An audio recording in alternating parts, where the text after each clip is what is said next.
सारंग गुरु के इस डिजिटल दुनिया में आप सभी विद्यार्थियों का स्वागत है। मैं वीरेंद्र बिहारी और हमारा जो अभी सेशन चल रहा है क्लास 12 के लिए इनऑर्गेनिक, और इनऑर्गेनिक में हमने ग्रुप नंबर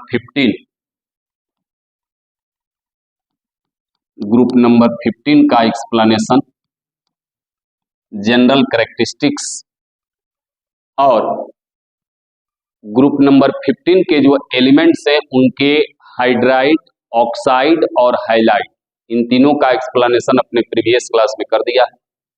अब जैसा कि हम पूर्व में भी आपको बताए थे कि ग्रुप नंबर 15 के इंपॉर्टेंट जो एलिमेंट्स हैं वे हैं नाइट्रोजन, फास्फोरस, आर्सेनिक, एंटीमनी और बिस्मथ। अब इसमें प्रत्येक ग्रुप का सिलेबस के बारे में समझ लीजिए। प्रत्येक ग्रुप के दो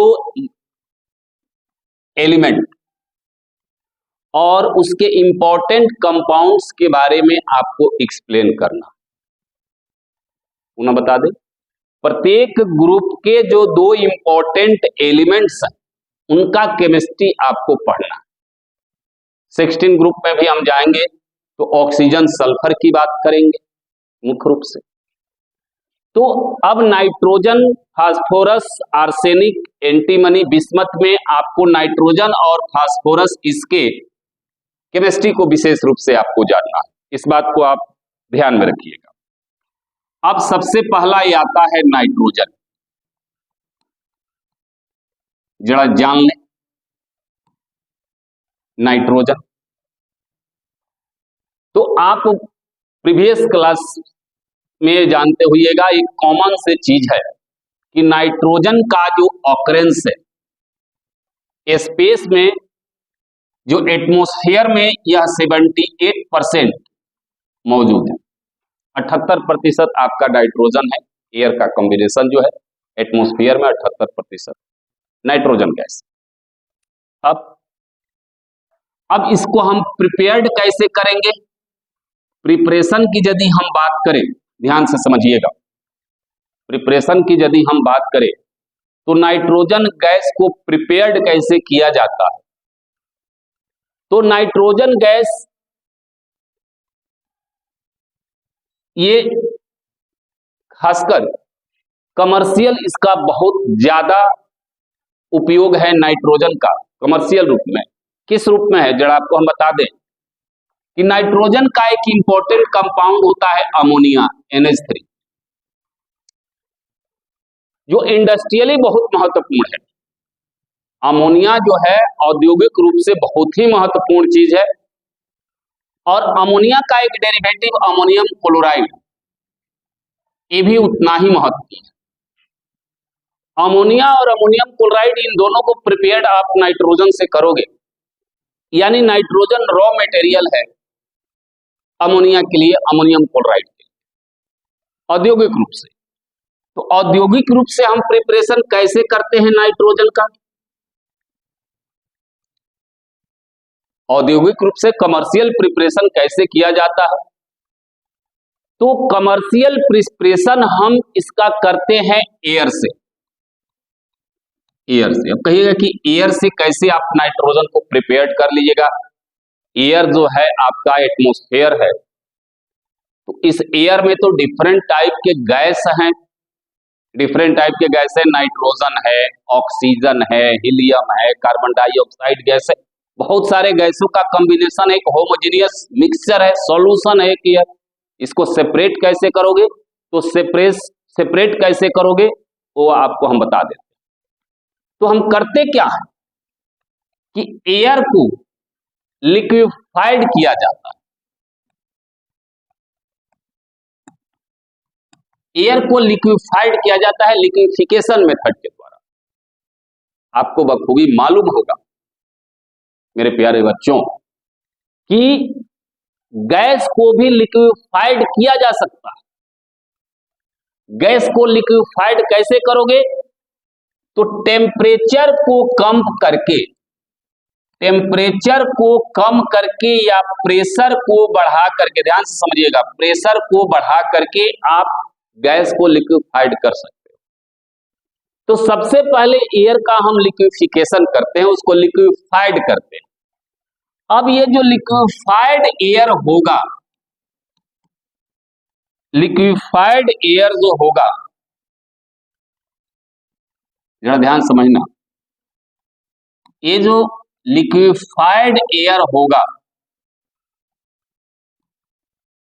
ये भी तो कॉम्बिनेशन होगा, लिक्विड होगा, ऑक्सीजन होगा, इसमें नाइट्रोजन होगा, मुख्य रूप से ऑक्सीजन होगा, नाइट्रोजन होगा, कार्बन डाइऑक्साइड गैस होगा, और भी बहुत सारे यहाँ पर गैस का मिक्सचर होगा। और जब इसको लिक्विफाइड कर दीजिएगा by decreasing temperature, by decreasing temperature या इंक्रीजिंग प्रेशर, प्रेशर को बढ़ा करके या टेम्परेचर को घटा करके जब आप इसको लिक्विफाइड कर दीजिएगा, अब जब ये लिक्विफाइड हो जाता है तो एक टर्म आप पढ़े होइएगा, बड़ा इंपॉर्टेंट टर्म है, उसको समझना जरूरी है कि डिफरेंट टाइप के यदि लिक्विड है उसको इमिसिबल, मिसिबल लिक्विड है, एक दूसरे में घुलनशील लिक्विड है, तो उन लिक्विड के कंपोनेंट्स को आप कैसे सेपरेट करोगे, इसके लिए एक प्रोसेस यूज में आता है, उस प्रोसेस का नाम है fractional distillation. Fractional distillation method, fractional distillation method. तो फ्रैक्शनल डिस्टिलेशन मेथड में क्या होता है कि मान लीजिए कि यहां पर मुख्य रूप से हम ये बात कहें कि ये कोई कंटेनर है, इसमें आपने लिक्विफाइड ऑक्सीजन और लिक्विफाइड नाइट्रोजन रखे हैं। कोई कंटेनर है, इसमें लिक्विड ऑक्सीजन है और लिक्विड नाइट्रोजन।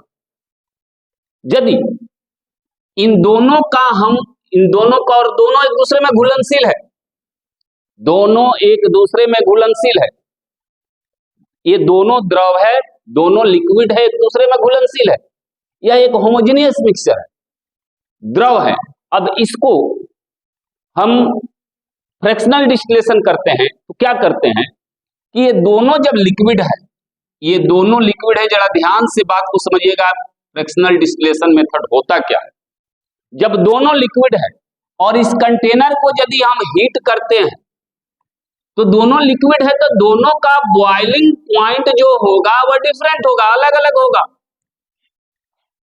यानी लिक्विड ऑक्सीजन का बॉइलिंग पॉइंट अलग होगा, लिक्विड नाइट्रोजन का बॉइलिंग पॉइंट अलग होगा। और यहां पर लिक्विड नाइट्रोजन का जो बॉइलिंग पॉइंट होता है वह 72 डिग्री सेंटीग्रेड होता है, 72 डिग्री सेंटीग्रेड। यानी जब इसको हीट कीजिएगा तो जैसे 72 डिग्री सेंटीग्रेड टेम्परेचर होगा, यह लिक्विड जो नाइट्रोजन है, लिक्विड नाइट्रोजन है, यह गैस के रूप में बाहर निकलेगा और यहां पर कंटेनर में इसको कलेक्ट कर सकते हैं। इस मेथड को हम कहते हैं फ्रैक्शनल डिस्टिलेशन मेथड। इसका और भी एक बहुत ज्यादा इंपॉर्टेंट यूज है, इंप्लीमेंट है। फ्रैक्शनल डिस्टिलेशन मेथड का एक सिंपल सा क्वेश्चन यदि हम आपसे पूछे, समझ में आ जाएगा आपको।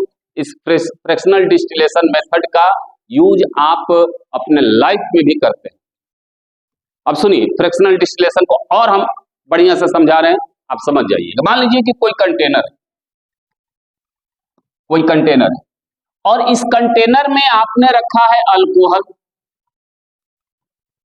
और रखा है वाटर। अल्कोहल और वाटर, अल्कोहल माने वाइन, दारू और पानी। अब ये कंटेनर में है और दोनों घुल गया, एक दूसरे में घुलनशील है, मिसिबल है, एक दूसरे में सोलेबल है, घुल गया। अब यदि हम चाहते हैं कि अल्कोहल यहां से अलग हो जाए, अल्कोहल को सेपरेट यदि आपको वाटर से करना है तो इसी मेथड का आपको उपयोग करना पड़ेगा, इसी मेथड का उपयोग करना पड़ेगा। अब हम क्या करेंगे, इसको हीट करेंगे। जैसे आप इसको हीट करोगे, अल्कोहल का बॉइलिंग पॉइंट वाटर से कम होता है, तो बॉइलिंग पॉइंट जब कम होता है तो अल्कोहल क्या हो जाएगा, गैस के रूप में पहले निकलेगा, गैस के रूप में पहले निकलेगा। और वाटर का बॉइलिंग पॉइंट 100 डिग्री सेंटीग्रेड है और इसका बॉइलिंग पॉइंट लगभग 74 डिग्री सेंटीग्रेड होता है। तो जैसे 74 डिग्री सेंटीग्रेड टेम्परेचर पहुंचेगा, सबसे पहले अल्कोहल जो है वह गैस के रूप में बाहर निकलना शुरू हो जाएगा। यहां से पाइप लगाइए और उसको कलेक्ट करके अलग, और नीचे क्या बच जाएगा, वाटर। वाटर कब गैस में बदलेगा, जब टेम्परेचर आपका 100 डिग्री सेंटीग्रेड 100 डिग्री सेंटीग्रेड पहुंचेगा, तब जाकर के वह गैस। तो इसी मेथड को हम कहते हैं फ्रैक्शनल डिस्टिलेशन मेथड। यानी हम जो नाइट्रोजन गैस का प्रिपरेशन करते हैं, नाइट्रोजन गैस का प्रिपरेशन कमर्शियली जो करते हैं, वो फ्रैक्शनल डिस्टिलेशन मेथड से करते हैं। हम करते क्या है कि एयर जो डिफरेंट टाइप के गैसों का एक मिक्सचर है, उस मिक्सचर को हम लिक्विफाइड करते हैं बाय डिक्रीजिंग टेम्परेचर और इंक्रीजिंग प्रेशर। टेम्परेचर को घटा करके या प्रेशर को बढ़ा करके हम पहले उसको लिक्विफाइड करते हैं, और वह लिक्विफाइड मिक्सचर जो डिफरेंट गैसों का मिक्सचर है, उसको हम सेपरेट करते हैं फ्रैक्शनल डिस्टिलेशन मेथड के द्वारा।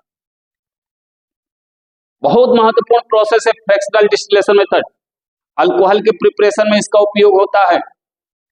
पेट्रोलियम इंडस्ट्री में क्रूड ऑयल से डिफरेंट टाइप के आपको जो ऑयल बनते हैं, मोबिल बनता है, डीजल बनता है, पेट्रोल बनता है एंड सो ऑन। तो ये पेट्रोलियम इंडस्ट्री में भी फ्रैक्शनल डिस्टिलेशन मेथड का बहुत ज्यादा उपयोग है। तो कमर्शियली हम नाइट्रोजन गैस को प्रिपेयर्ड करते हैं फ्रैक्शनल डिस्टिलेशन मेथड के द्वारा, जहां पर हम एयर को लिक्विफाइड कर लेते हैं और उस लिक्विड मिक्सचर को गर्म करते हैं। जैसे 72 डिग्री सेंटीग्रेड टेम्परेचर जाएगा, आपको नाइट्रोजन गैस। और तो ज्यादा इसमें महत्वपूर्ण प्रिपरेशन में नहीं है। एक और प्रिपरेशन बार बार आपसे पूछता है, दूसरा लैब प्रिपरेशन, लेबोरेटरी प्रिपरेशन। ये भी बहुत इंपॉर्टेंट रिएक्शन है, आप इसको ध्यान रखिएगा। एक कंपाउंड होता है सोडियम या बेरियम एजाइड, सोडियम या बेरियम एजाइड। सोडियम या बेरियम एजाइड के थर्मल डिकम्पोजिशन के द्वारा, थर्मल डिकम्पोजिशन के द्वारा, थर्मल डिकम्पोजिशन के द्वारा हमको सोडियम या बेरियम एजाइड का, ये सोडियम या बेरियम टूटता है, थर्मल डिकम्पोजिशन इसका होगा। डिकम्पोजिशन आप 10th क्लास में पढ़े होंगे। डिकम्पोज करना मतलब टूटना। तो आपको नाइट्रोजन गैस मिलता है। अब जरा हम सोडियम या बेरियम एजाइड को देख लें।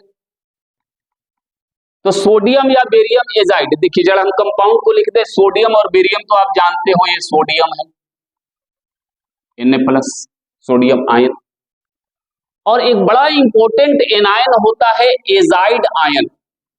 एजाइड आयन, इसके बारे में थोड़ा सा आप समझिए। एजाइड आयन, एजाइड आयन को हम थोड़ा सा यहां पर बढ़िया से समझाते हैं। एजाइड आयन क्या, एजाइड आयन क्या। दूसरा आपने कहा कि सोडियम और बेरियम एजाइड का थर्मल डिकम्पोजिशन, थर्मल डिकम्पोजिशन होगा। एजाइड आयन को देखिए, एजाइड आयन नाइट्रोजन का एक आयन है। अब देखिए हमने यहां लिखा N3-1, इसको हम कहते हैं नाइट्राइड,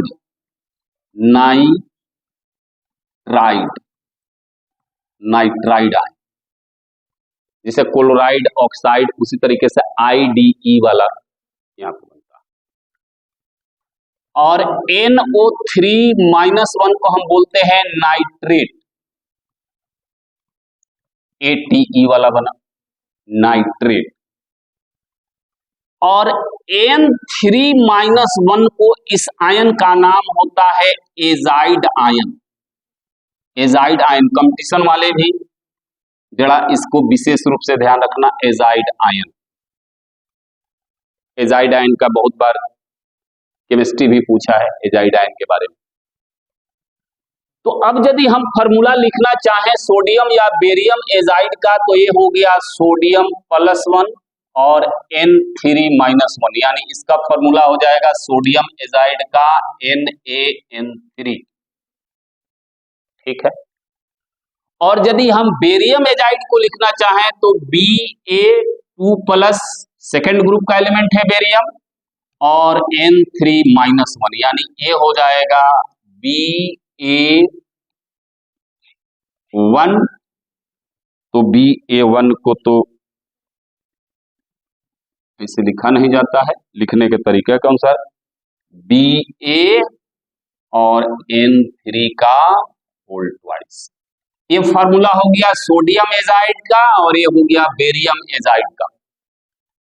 ठीक है प्यारे बच्चों, एक बात याद रखना, कहीं भी केमिस्ट्री में IDE या ATE या ITE 3 सफिक्स नजर आवे तो आप उसको जरूर मान के चलिएगा कि वह कोई एनायन है, वह कोई ऋणायन है। तो ए हो गया सोडियम एजाइड और ए हो गया बेरियम एजाइड, सोडियम एजाइड या बेरियम। अब सोडियम एजाइड या बेरियम एजाइड का थर्मल डिकम्पोजिशन कर दीजिए। थर्म मतलब हीट, यदि हीट के चलते वह ये हो रहा है, तो अब यदि आप इसका थर्मल यहीं पर लिख देते हैं, रिएक्शन NaN3 नाम होगा सोडियम एजाइड। यदि इसका थर्मल डिकम्पोजिशन आप करोगे, डिकम्पोज करेगा यह, तो ये बन जाएगा N2 + सोडियम।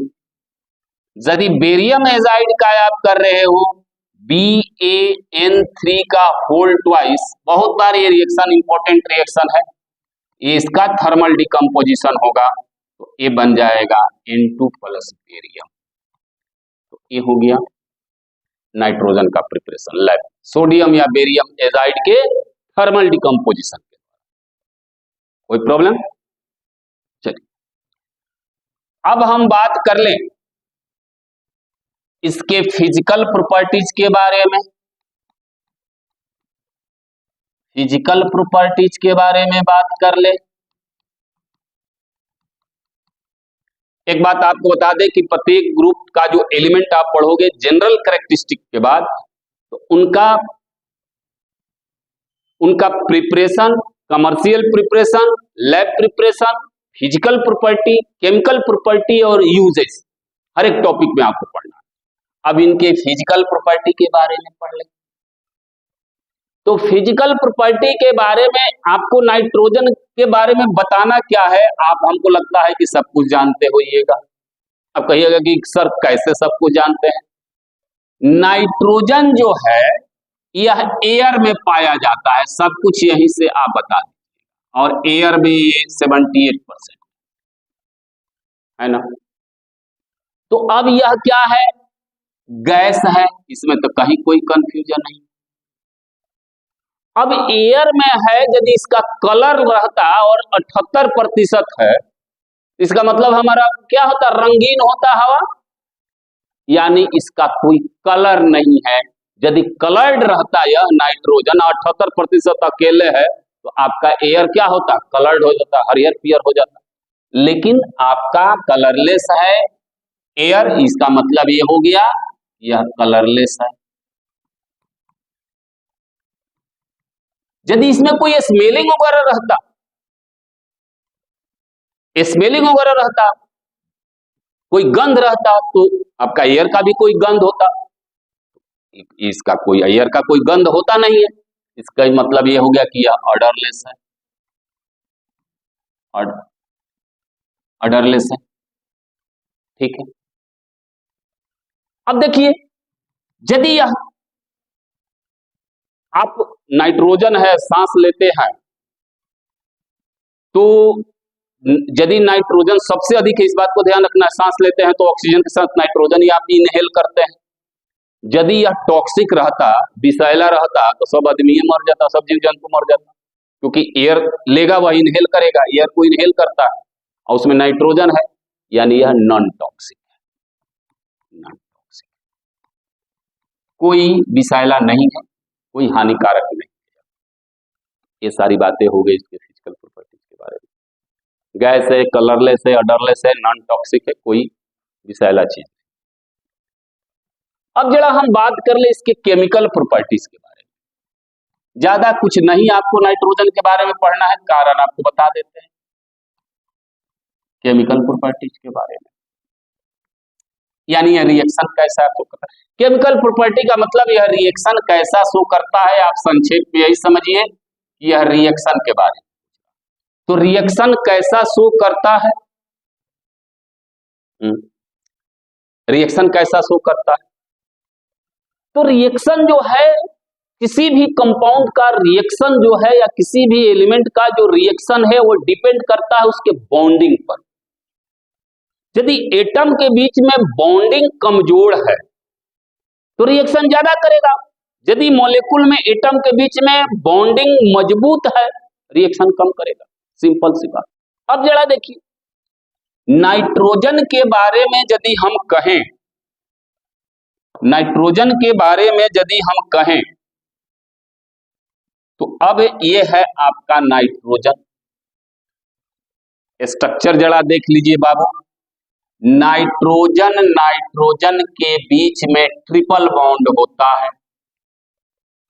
नाइट्रोजन नाइट्रोजन के बीच में क्या होता है, ट्रिपल बॉन्ड होता है। बच्चा क्लास से पढ़ते आ रहे।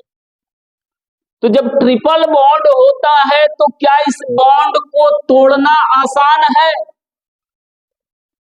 आपको जवाब होगा कि नहीं, इसके बॉन्ड को तोड़ना आसान नहीं है। इसका बॉन्ड डिसोसिएशन एनर्जी, इसका बॉन्ड डिसोसिएशन एनर्जी बहुत हाई है, बहुत हाई है। बॉन्ड डिसोसिएशन एनर्जी जो है इसका बहुत हाई है। जब बॉन्ड डिसोसिएशन एनर्जी हाई है तो जब बॉन्डे नहीं टूटेगा तो रिएक्शन कहां से करेगा? एकदम आसान सवाल, एकदम आसान जवाब दिया। आप केमिकल रिएक्शन को डिफाइन कर किए हैं क्लास 11th में। What is chemical reaction? At the breaking of old bond and formation of new bond. ये ओल्ड बॉन्ड टूटेगा तब ना नया बॉन्ड बनेगा जी, ये टूटवे नहीं करेगा। क्यों नहीं टूटेगा? क्योंकि यहाँ पर ये नाइट्रोजन नाइट्रोजन के बीच में क्या है बेटा जी, ट्रिपल बॉन्ड है। तोड़ डालो, नानी मर जाएगी तोड़ने में।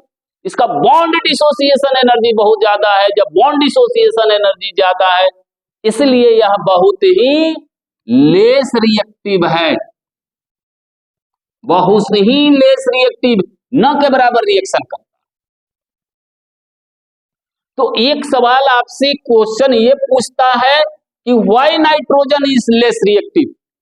नाइट्रोजन लेस रिएक्टिव क्यों है? तो आपका जवाब होगा कि नाइट्रोजन मॉलिक्यूल में नाइट्रोजन नाइट्रोजन के बीच में ट्रिपल बॉन्ड है, इसलिए इसका बॉन्ड डिसोसिएशन एनर्जी बहुत हाई है। जब बॉन्ड डिसोसिएशन एनर्जी बहुत हाई है इसलिए बहुत ही लेस रिएक्टिव। एक और सवाल पूछा है एक बार बिहार बोर्ड ने कि क्या कारण है कि वायुमंडल में ये नाइट्रोजन साहब 78% है? क्या कारण है? तो भैया ये नाइट्रोजन साहब का बॉन्ड डिसोसिएशन एनर्जी इतना न अधिक है, जब तक बॉन्ड टूटेगा नहीं तब तक वह रिएक्शन करेगा नहीं, यानी खर्च नहीं होता है। तो जब खर्च नहीं होता है तो जस का तस पड़ा रहता है। हमारे पास 1 लाख रुपया है, हम खर्चा वाले आदमी हैं, घस घस खर्चा कर दिए, 10 रुपया हो गया। और किसी के पास 50,000 रुपया है, वो खर्चे नहीं करता है तो पड़ा का पड़ा रह जाएगा, वो हमसे धनिक है।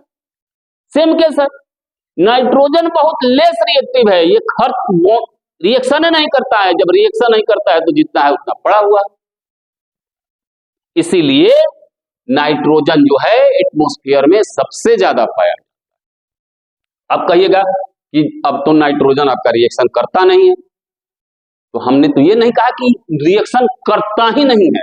यदि इसको आपको रिएक्शन करवाना है प्यारे बच्चों यदि आपको रिएक्शन करवाना है नाइट्रोजन का, तब तो सिंपल सी बात आप कहोगे कि सर टेम्परेचर बहुत हाई करना पड़ेगा।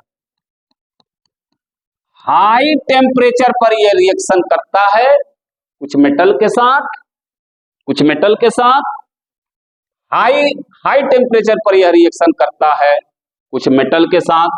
और एक जो इसका सबसे महत्वपूर्ण रिएक्शन है कि यह नाइट्रोजन हाइड्रोजन के साथ मिल करके 773 केल्विन टेम्परेचर, बाप रे बाप, ये टेम्परेचर देखिए 773 केल्विन टेम्परेचर पर नाइट्रोजन हाइड्रोजन से रिएक्शन करके और अमोनिया बनाता है और हीट निकलता है एक्सोथर्मिक। नाइट्रोजन हाइड्रोजन से रिएक्शन करेगा, 773 केल्विन टेम्परेचर पर अमोनिया बनेगा। और ये जो बनाने वाले साहब थे उनका नाम था हेबर, और इनके बारे में हम चर्चा आगे करेंगे। अब ये हेबर प्रोसेस बिहार बोर्ड के लिए एक बहुत ही इंपॉर्टेंट प्रोसेस है, हेबर प्रोसेस। हेबर प्रोसेस, इससे आप बनाइएगा अमोनिया। लेकिन अब इसका हम डिटेल्स एक्सप्लेनेशन करेंगे जब अमोनिया पढ़ाएंगे। अब कल के क्लास में आपको अमोनिया का केमिस्ट्री चलेगा, तो हेबर प्रोसेस। और खास एक बात आपको बता दें, कॉम्पिटिटिव एग्जाम हो या एकेडमिक एग्जाम हो, नाइट्रोजन का लगभग रिएक्शन नहीं पूछता है क्योंकि एयरलेस रिएक्शन। अब चलिए यूजेस क्या है, तो इसका सबसे महत्वपूर्ण यूज यही है अमोनिया के प्रिपरेशन में। और अमोनिया जो इंडस्ट्रियली बहुत इंपॉर्टेंट है, खासकर फर्टिलाइजर फर्टिलाइजर। तो ये सारी बातें हो गई। इसका यूजेज जो है मुख्य रूप से अमोनिया के प्रिपरेशन में या अमोनियम क्लोराइड के प्रिपरेशन में, ये सारी बातें। तो अमोनिया के प्रिपरेशन में इसका मुख्य उपयोग है, इस बात को आप ध्यान रखिएगा। अब चलिए, ये सारी बातें हो गई नाइट्रोजन के बारे में। अब नाइट्रोजन से रिलेटेड जो सबसे महत्वपूर्ण, यहां से दो ही सवाल पूछता है रिएक्शन में, पूछेगा आपका थर्मल डिकम्पोजिशन ऑफ सोडियम और बेरियम एजाइड, ठीक है। और दूसरा, नाइट्रोजन लेस रिएक्टिव क्यों है। मुख्य रूप से यही दो क्वेश्चंस होते हैं। तो हमको अंदाज है कि ये दोनों क्वेश्चंस आप समझ चुके होइएगा, बोर्ड के लिए भी, कंपटीशन के लिए भी बहुत महत्वपूर्ण चीज है। अब कल के क्लास में हम बात करेंगे अमोनिया की केमिस्ट्री। तब तक के लिए धन्यवाद।